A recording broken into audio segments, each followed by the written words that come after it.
अगर आपको किसी कमरे में ज़्यादा से ज़्यादा सामान रखना है, ज़्यादा से ज़्यादा फर्नीचर रखने हैं, ज़्यादा से ज़्यादा किताबें रखनी हैं, तो आपको बड़े से बड़ा कमरा चाहिए होगा। जितना बड़ा कमरा होगा उतना ज़्यादा सामान आप रख सकते हैं। लेकिन ब्लैक होल में ऐसा नहीं है। 1970s में जैकब बेकेनस्टाइन और स्टीफन हॉकिंग ने पाया कि एक ब्लैक होल की जो एंट्रोपी होती है, यानी वो कितना सामान, कितनी इंफॉर्मेशन को होल्ड कर सकता है, वो उसके वॉल्यूम पर डिपेंड नहीं करती है, बल्कि उसके सरफेस एरिया यानी कि इवेंट होराइजन पर डिपेंड करती है। इसको आसानी से समझते हैं। मान लीजिए आपके पास दो डिब्बे हैं, एक चौकोर और एक गोल। दोनों डिब्बों का जो सरफेस एरिया है, जो आउटर सरफेस है, उसका एरिया इक्वल है। तब भी आप पाएंगे कि जो गोल डिब्बा है उसका वॉल्यूम ज्यादा होता है। और इससे एक ऑब्वियस अंडरस्टैंडिंग बनती है कि अगर हम दोनों में पानी भरेंगे तो गोले में हम ज्यादा भर पाएंगे। लेकिन ये क्लासिकल फिजिक्स ब्लैक होल के इवेंट होराइजन पर ब्रेक कर जाती है। ब्लैक होल कहता है कि चूंकि दोनों डिब्बों का सरफेस एरिया सेम है, इसलिए दोनों डिब्बों में हम बराबर पानी भर पाएंगे। यानी एक ब्लैक होल के अंदर कितनी जगह है, इस बात पर उसकी कैपेसिटी डिपेंड नहीं करती, बल्कि इस बात पर उस ब्लैक होल की कैपेसिटी डिपेंड करती है कि उसका सरफेस एरिया यानी कि इवेंट होराइजन कितना बड़ा है। तो हमें ब्लैक होल के अंदर झांकने की भी जरूरत नहीं है। उस ब्लैक होल के अंदर क्या क्या है, हम उसके इवेंट होराइजन को पढ़कर समझ सकते हैं। और यहीं से जन्म लेती है होलोग्राफिक यूनिवर्स थ्योरी, जो ब्रह्मांड की पूरी गणित को बदल देती है। और आज जो ब्रह्मांड को लेकर हमारी मॉडर्न अंडरस्टैंडिंग है, वो वेदों में बताई गई ब्रह्मांड की थ्योरी के नजदीक आ जाती है। तो साथियों, आप सभी का हाइपर क्वेस्ट के इस बहुत ही इंपॉर्टेंट एपिसोड में स्वागत है। आज हम ब्लैक होल की स्टडी से निकली हुई हमारे ब्रह्मांड की होलोग्राफिक यूनिवर्स थ्योरी को समझेंगे, जिसकी जड़ें हमें हमारे वेदों में साक्षात मिलती है, जो दिखाता है कि हमारे भारतीय ऋषि मुनि बिना किसी टेलीस्कोप के, बिना पार्टिकल एक्सीलरेटर्स के ब्रह्मांड के उस सूक्ष्मतम सत्य को ठीक उसी तरह जानते थे जैसे आज मॉडर्न साइंटिस्ट जान रहे हैं। तो साथियों, आप सभी हाइपर क्वेस्ट को सब्सक्राइब कर लें, बेल आइकन को दबाकर नोटिफिकेशंस भी ऑन कर लें, जिससे फिलॉसफी और साइंस की बेस्ट वीडियोस आपको सबसे पहले मिलें। अब बिना किसी विलंब के आज की वीडियो को प्रारंभ करते हैं।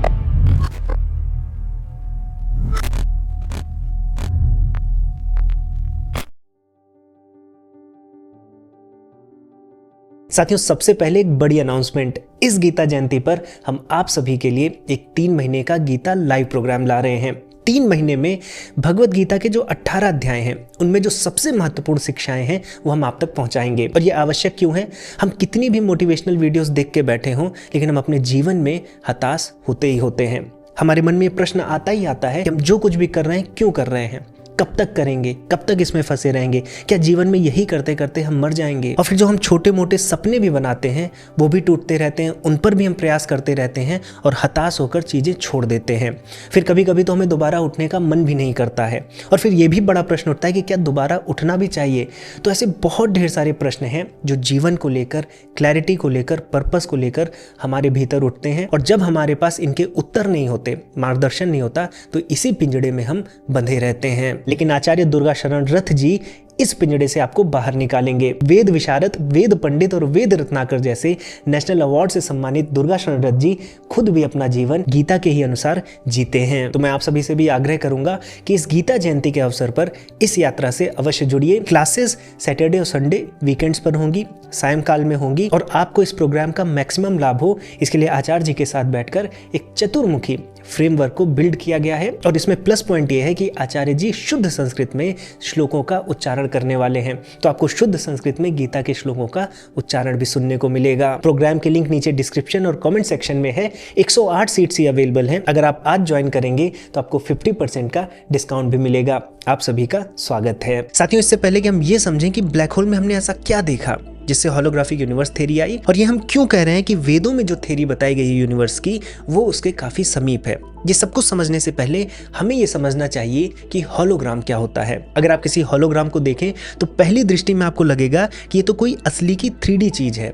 उसमें गहराई होती है, उसमें डिटेलिंग होती है, आप उसके चारों ओर टहल सकते हैं, उसको आप अलग अलग एंगल पर समझ सकते हैं। लेकिन जब आप डिटेल में देखेंगे तो पूरी की पूरी जो 3D चीज़ हमें दिख रही होती है, वो एक प्रोजेक्शन से आ रही होती है, जो कि 2D सरफेस पर होता है।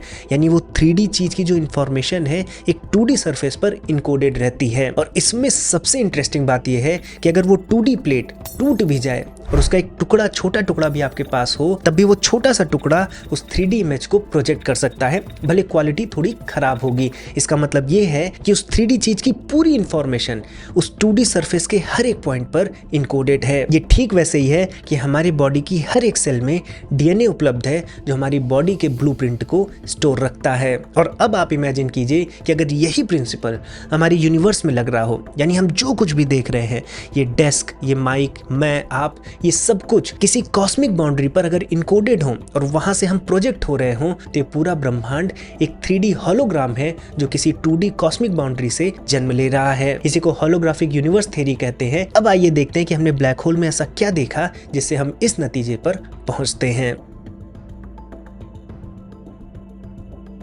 अब साथियों, 1974 में जब स्टीफन हॉकिंग ब्लैक होल की स्टडी कर रहे थे तो उन्होंने एक ऐसी चीज पाई जिसने पूरी फिजिक्स को हिला के रख दिया। अभी तक हमें लगता था कि ब्लैक होल से कोई भी चीज एस्केप नहीं कर सकती, लाइट भी नहीं बच सकती, ब्लैक होल हर चीज सक कर लेता है।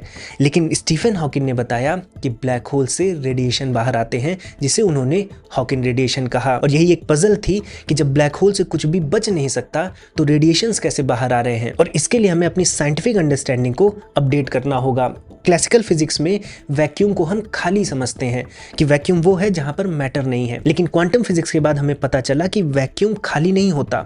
हर समय वैक्यूम से वर्चुअल पार्टिकल्स जन्म लेते रहते हैं और ये पार्टिकल्स पेयर में जन्म लेते हैं। अगर पार्टिकल जन्म लेगा तो उसका एंटी पार्टिकल भी जन्म लेता है और बहुत थोड़े समय के लिए जन्म लेते हैं और फिर गायब हो जाते हैं। ये पेयर्स आपस में मिलकर एक दूसरे को एनाइलेट कर देते हैं और वापस उसी फील्ड में चले जाते हैं। अब अगर ब्लैक होल के इवेंट होराइजन पर, यानी उसके सरफेस पर ऐसे ही दो पार्टिकल जन्म लें, उनमें से एक पार्टिकल ब्लैक होल में गिर जाए और एक पार्टिकल बचा रह जाए, तो ये जो बचा हुआ पार्टिकल है ये अपने आप को एनाइलेट नहीं कर पाता और ब्लैक होल से बाहर आता है, जो रेडिएशन की तरह हमें दिखता है। और ये पार्टिकल अपनी एग्जिस्टेंस बना पाए इसलिए ब्लैक होल इसको एनर्जी प्रोवाइड करता है और अपने आप को धीरे धीरे खत्म करता जाता है। और इस कारण से एक ब्लैक होल धीरे धीरे इवेपोरेट होता है और समय के साथ नष्ट हो जाता है। अब ब्लैक होल का नष्ट होना अपने आप में एक पैराडॉक्स था। पैराडॉक्स क्यों? क्योंकि क्वांटम फिजिक्स का एक लॉ है कंजर्वेशन ऑफ इंफॉर्मेशन, यानी ब्रह्मांड की जितनी भी इंफॉर्मेशन है वो नष्ट नहीं हो सकती, वो गायब नहीं हो सकती,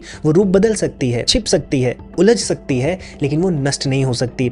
अब जब हम ब्लैक होल को देखते हैं, अगर मान लीजिए किसी ब्लैक होल में हम बहुत ढेर सारा सामान फेंक दें, उसमें किताबें फेंक दें, लाइब्रेरीज फेंक दें, अब वो ब्लैक होल उसको खींच लेगा, उसको खा जाएगा। लेकिन चूंकि ब्लैक होल इवेपोरेट भी हो रहा है हॉकिंग रेडिएशन के कारण, तो ब्लैक होल भी धीरे धीरे समाप्त हो जाएगा। और ब्लैक होल का समाप्त होना, वो जो चीजें हमने उसके अंदर फेंकी थी उनका भी समाप्त होना है। और हम ये देखते हैं कि ब्रह्मांड से कोई भी चीज हम नष्ट नहीं कर सकते, ब्रह्मांड हर एक चीज को याद रखता है। और फिर ये एक पैराडॉक्स बन जाएगा कि आखिर वो चीजें कहाँ गई जो हमने ब्लैक होल में फेंकी थी। और यहाँ अगर आप दिमाग लगाएंगे तो हो सकता है आप ये सोचें कि जो रेडिएशन ब्लैक होल से बाहर आ रहा है, क्या वो रेडिएशन ही वो इंफॉर्मेशन है जो रिफ्लेक्ट करती है कि उसके अंदर कौन सी चीजें फेंकी गई थी? लेकिन इन दोनों में कुछ संबंध नहीं दिखता। जो हमने अंदर फेंका था और जो रेडिएशन बाहर आ रहा है उनमें कोई रिलेशन ही नहीं है। जो रेडिएशन बाहर आ रहा है वो तो वर्चुअल पार्टिकल्स के इम्बैलेंस से हो रहा है, और जो हमने चीजें अंदर फेंकी हैं उसका तो कुछ उन वर्चुअल पार्टिकल से लेना देना ही नहीं है। तो अगर सच में इंफॉर्मेशन गायब हो जा रही है तो क्वांटम फिजिक्स ब्रेक कर जा रही है। और अगर इंफॉर्मेशन गायब नहीं हो रही है, स्टीफन हॉकिंग सही है, तो चूंकि स्टीफन हॉकिंग ने थर्मोडायनेमिक्स और आइंस्टाइन की जनरल रिलेटिविटी के आधार पर अपने मॉडल को बिल्ड किया है, तो फिर आइंस्टाइन की जनरल रिलेटिविटी भी खतरे में आ जाती है। तो अगर एक सही है तो दूसरा गलत हो जाता है। तो ऐसे में मॉडर्न फिजिक्स के दो सबसे बड़े पिलर क्वांटम फिजिक्स और जनरल रिलेटिविटी एक दूसरे के सामने खड़े दिखते हैं। तो आइए समझते हैं कि इस पैराडॉक्स का सॉल्यूशन कैसे मिला।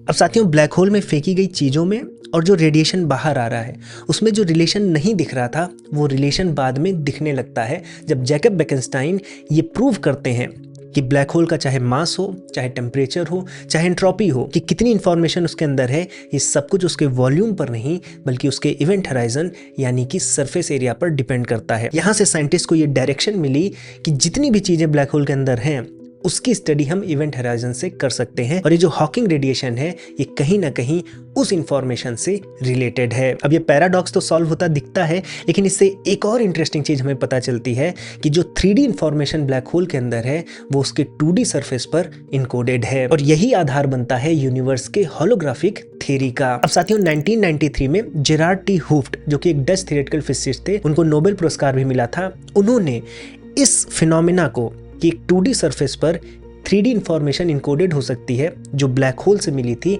इस फिनोमेना को यूनिवर्स पर अप्लाई किया और पहली बार ये संभावना सामने रखी कि ब्लैक होल ही नहीं हो सकता है हमारा पूरा यूनिवर्स, इसके अंदर की गैलेक्सीज और जितनी भी चीजें हम देख रहे हैं इन सब की इंफॉर्मेशन किसी कॉस्मिक बाउंड्री पर, एक 2D बाउंड्री पर इनकोडेड हो। और इसको आगे चलकर क्वांटम फिजिसिस्ट लेनर्ड सस्किंड मैथमेटिकल ढांचे में उतारते भी हैं। लेकिन जो सबसे बड़ा प्रश्न अभी भी सामने खड़ा था कि अगर हमारी 3D दुनिया एक होलोग्राफिक प्रोजेक्शन है तो ये प्रोजेक्शन कहाँ से हो रहा है, वो 2D स्क्रीन कहाँ है जहां से हमारा पूरा ब्रह्मांड एग्जिस्टेंस में आ रहा है। और इसको समझने के लिए हमें क्वांटम फील्ड थ्योरी को समझना पड़ेगा। तो साथियों हमने देखा था कि क्वांटम फिजिक्स में जो वैक्यूम है वो खाली नहीं होता, उसमें से कुछ वर्चुअल पार्टिकल्स हमेशा जन्म लेते रहते हैं।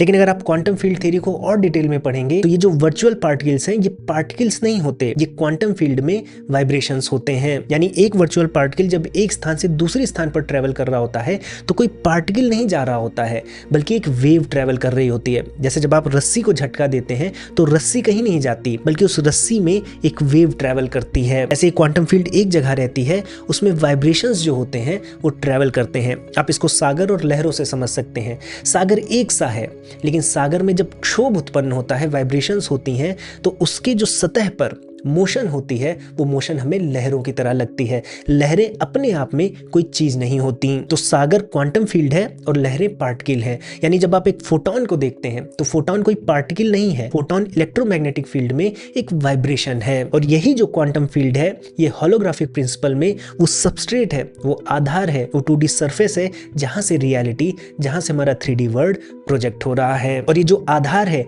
ये कोई फिजिकल आधार नहीं है, ये एक मैथमेटिकल एंटिटी है, एक इंफॉर्मेशन है जो इंफॉर्मेशन को प्रोसेस करती है। इसके लिए हमें अपनी अंडरस्टैंडिंग को थोड़ा और इम्प्रूव करना होगा।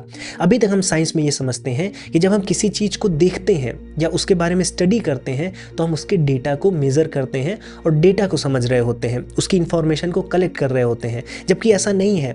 ये मोबाइल अपने आप में कोई ऑब्जेक्ट नहीं है, बल्कि ये इंफॉर्मेशन ही है। यानी जब मैं इस मोबाइल को होल्ड करता हूँ तो मैं मोबाइल नहीं होल्ड कर रहा हूँ, मैं किसी इंफॉर्मेशन को होल्ड कर रहा हूँ। जब मैं मोबाइल को पकड़ता हूँ तो मैं किसी इंफॉर्मेशन की स्टेबल फॉर्म को पकड़ रहा होता हूँ। और ये केवल मोबाइल ही नहीं, अरबों सालों में जो गैलेक्सीज बनी हैं, जो प्लैनेट्स बने हैं, जो स्टार्स बने हैं, वो फिजिकल मैटर की तरह तो हमें दिख रहे हैं, लेकिन असल में वो एक मैथमेटिकल एंटिटी से जन्मने वाली इंफॉर्मेशन की प्रोसेसिंग है। इंफॉर्मेशन अपने आप को प्रोसेस कर रही है और वो हमें ठोस लगती है। यानी जो कुछ भी हम देख रहे हैं, छू रहे हैं, अनुभव कर रहे हैं, वो कहीं पर इनकोडेड इंफॉर्मेशन का रेंडर्ड फॉर्म है। यानी इंफॉर्मेशन और फिजिकल रियलिटी में कोई अंतर नहीं है। और इसी को John wheeler it from bit कहते थे। इट मतलब ये जो हमें जगत दिख रहा है, बिट मतलब इंफॉर्मेशन, इंफॉर्मेशन से ये जगत आ रहा है। तो साइंस का पहले वर्ड व्यू ये था कि मैटर फंडामेंटल है और इंफॉर्मेशन उससे निकलती है, हम उससे इंफॉर्मेशन की स्टडी करते हैं। जबकि जॉन व्हीलर ने अपनी स्टडी से बताया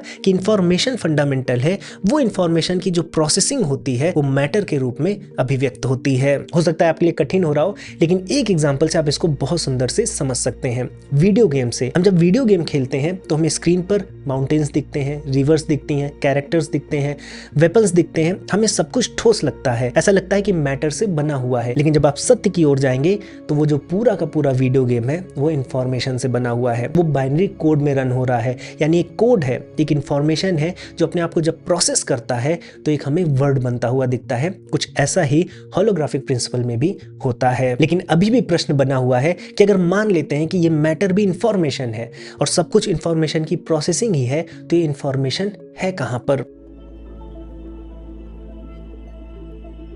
तो साथियों, कोई तो ऐसी चीज है, कोई तो ऐसा सबस्ट्रेटम है जो सभी पॉसिबिलिटीज को अस्तित्व में लाता है। वो अस्तित्व में भले ना हो, लेकिन उसमें पोटेंशियलिटी होती है कि वो उसको एग्जिस्टेंस में ला सकता है। और ये जो भी सबस्ट्रेटम है, ये फिजिकल तो नहीं है, क्योंकि जो फिजिकल एंटिटीज हैं, मैटर और एनर्जी, वो इससे जन्म ले रही हैं। तो जिस फिजिकल रियलिटी को हम अनुभव में ला रहे हैं, वो इससे जन्म लेती हैं। तो ये जो सबस्ट्रेटम है, ये नॉन फिजिकल है। और अभी तक की अंडरस्टैंडिंग के हिसाब से अगर हम क्वांटम फिजिक्स में भी जाएं तो एक मैथमेटिकल एंटिटी है। और यही वो जगह है जहां पर मॉडर्न साइंस उसी प्रश्न की तरफ आगे बढ़ने लगा है जिस प्रश्न को लेकर हमारे वैदिक ऋषि मुनि अध्यात्म में, दर्शन में आगे बढ़े थे। क्या ये जो नॉन फिजिकल सबस्ट्रेटम है, जिसको आज हम मैथमेटिकल एंटिटी कर रहे हैं, क्या इसका कोई चेतन आधार है? क्या ये कॉन्शियस है? क्योंकि अगर आप देखें तो सदियों तक साइंस का ये वर्ड व्यू रहा है कि मैटर पहले आया है और फिर मैटर से कॉन्शियसनेस का जन्म होता है। लेकिन अगर ये होलोग्राफिक प्रिंसिपल थ्योरी सही है, अगर कोई ऐसा सबस्ट्रेटम है जो मैटर को बना रहा है, मैटर से पहले एक नॉन फिजिकल एंटिटी है, तो ये भी सिद्ध हो सकता है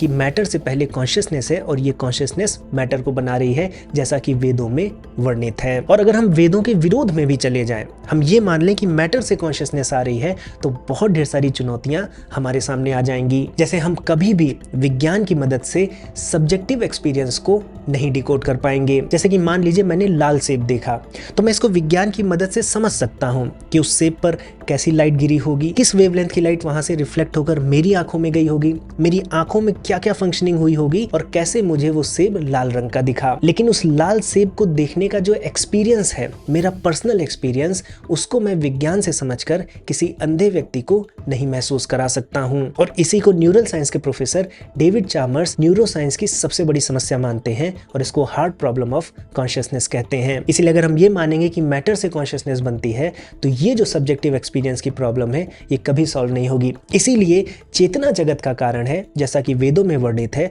ये थ्योरी ज्यादा सटीक लगती है। और होलोग्राफिक प्रिंसिपल के बाद मॉडर्न साइंस भी इसी डायरेक्शन में आगे बढ़ने लगा है। यानी चेतना मैटर से नहीं उभरती है, बल्कि मैटर का, इनफैक्ट पूरे ब्रह्मांड का जो आधार है, वो चेतना है। और इसी को उपनिषदों और वेदांत में ब्रह्म कहा गया है। ब्रह्म कोई देवता नहीं है, ना कोई वस्तु या ऊर्जा है। ब्रह्म का वर्णन करते हुए उपनिषद कहते हैं कि ब्रह्म सच्चिदानंद है, यानी सत चित आनंद। सत का मतलब है प्योर एग्जिस्टेंस, किसी वस्तु की एग्जिस्टेंस नहीं, एग्जिस्टेंस अपने आप में। चित का मतलब है चेतना, किसी वस्तु या किसी जीव की चेतना नहीं, चेतना अपने आप में।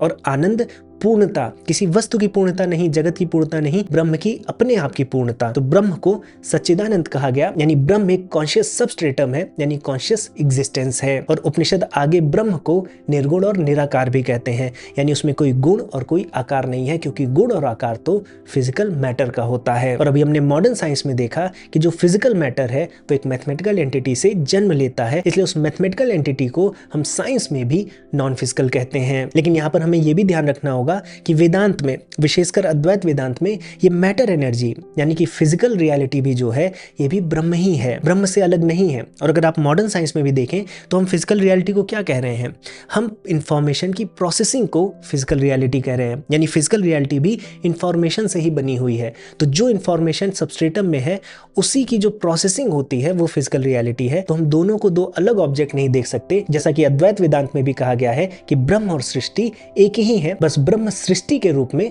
प्रतीत होता है। और मैं पहला व्यक्ति नहीं हूं जो इस चीज को वेदों से ढूंढ के ला रहा हूं, मेरे पहले भी क्वांटम फिजिसिस्ट थी, श्रोडिंगर जी ने भी अपनी पुस्तकों में, अपने आर्टिकल्स में इस विषय में चर्चा की है। इनफैक्ट क्वांटम फिजिसिस्ट हाइजेनबर्ग भी फ्रिट्जॉफ कापरा को वेदांत की इस गहराई के बारे में बताते हैं। विज्ञान और वेदांत अलग नहीं है, विज्ञान बाहर से अंदर की ओर बढ़ रहा है और दर्शन अंदर से बाहर की ओर। अगर आप जॉन व्हीलर की भाषा में समझें तो विज्ञान इट से बिट पर पहुंचा है और दर्शन बिट से इट को समझता है, इसलिए दोनों विधाएं एक ही सत्य पर पहुंचने लगे हैं। तो साथियों, मैं आशा करता हूं कि इस वीडियो के माध्यम से आपको मॉडर्न साइंस और हमारी जो वैदिक थ्योरी है कि चेतना ही वो मूल आधार है हमारी एग्जिस्टेंस का, उसमें पैरेलल देखने को मिला होगा, बहुत कुछ आप सीखे होंगे। और साथियों, मैं आपको रिमाइंड करा दूं कि इस गीता जयंती पर हमारा 3 महीने का गीता पर एक लाइव प्रोग्राम प्रारंभ होने जा रहा है। आचार्य दुर्गा शरण दत्त जी राष्ट्रीय स्तर पर सम्मानित विद्वान हैं, वो आपको इस यात्रा पर ले जाएंगे। शुद्ध संस्कृत में श्लोकों के उच्चारण के साथ साथ जो भी इस कोर्स में आपको पढ़ाया जाएगा, उससे संबंधित जितने भी श्लोक हैं, उनके शुद्ध उच्चारण के साथ साथ वो गहरे अर्थों में उतार कर आपके जीवन की जितनी भी समस्याएं हैं, उनको कैसे सॉल्व किया जा सकता है, इस पर गाइड भी करेंगे। मेरा आग्रह है कि आप इस प्रोग्राम से जुड़े।